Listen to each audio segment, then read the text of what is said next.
So, September 1997. Mr. Manahan, congratulations, you have a perfect little girl. And I cut the umbilical cord, and they wrapped her up and they handed her to me.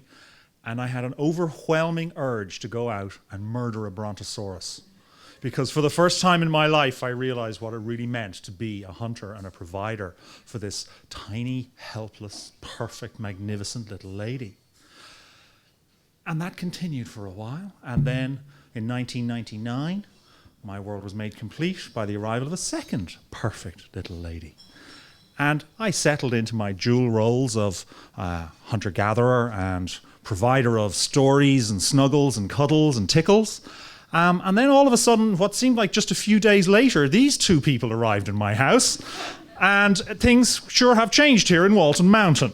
So now things are slightly different in that they're as tall as me, they're smarter than me, and most of the women in my house have much more fixed opinions on matters than I do. It's gone from Daddy to Daddy, you coming to the pool? Are you going to spend all day with us, Daddy? Are you? To Daddy, we're going shopping. Bring your wallet. Daddy, I need credit now. Then came the real watershed. I'm watching a film with my elder daughter and she leans over to explain the plot to me because it turns out I'm not very bright, to inform me that this is a vampire. You know how you know he's a vampire? Because he's so graceful. This cinematic masterpiece came out during the winter. The younger daughter went to that, apparently just to laugh at it with her girlfriends. However, when the DVD came out, she wanted to buy it on the first day. Things really have changed here at Walton Mountain, and there's new rules. Rule number 1, turns out I'm not funny. Other dads are funny, other dads are clever, other dads know stuff. I'm not funny. I'm just this gargantuan, smelly embarrassment. Rule number 2.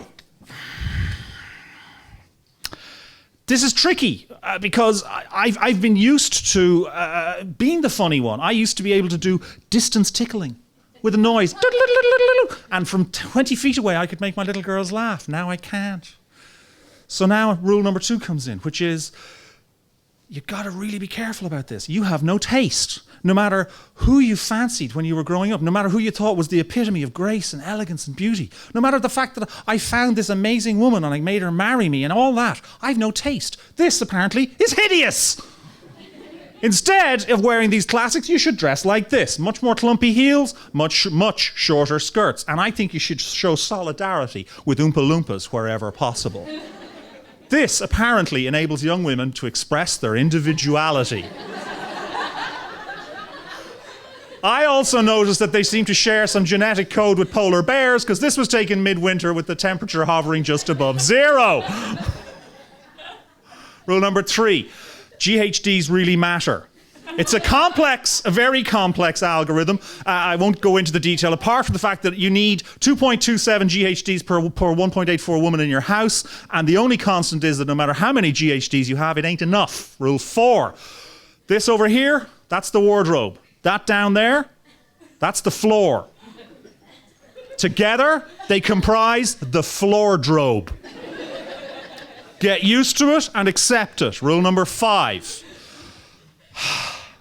Maslow was an idiot. This is the proper teenage hierarchy of needs.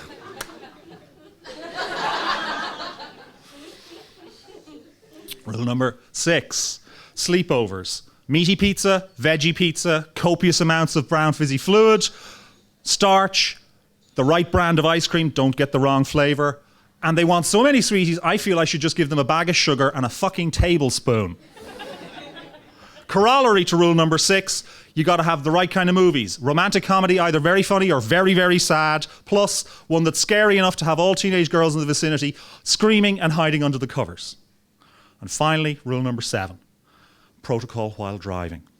Hands firmly on the wheel, looking straight ahead. Do not under any circumstances touch the stereo or attempt in any way to communicate with any of the young women in your car. Why? Because if any of you are bright enough to remember, rule number 1, you are not funny. In September 1997, one of my friends said to me, a baby daughter is the universe's revenge on you for everything that you thought and did and felt when you were a teenage boy. I don't know if he's right on that or not, but all I can tell you is I'm very well trained now. I'm treading very carefully.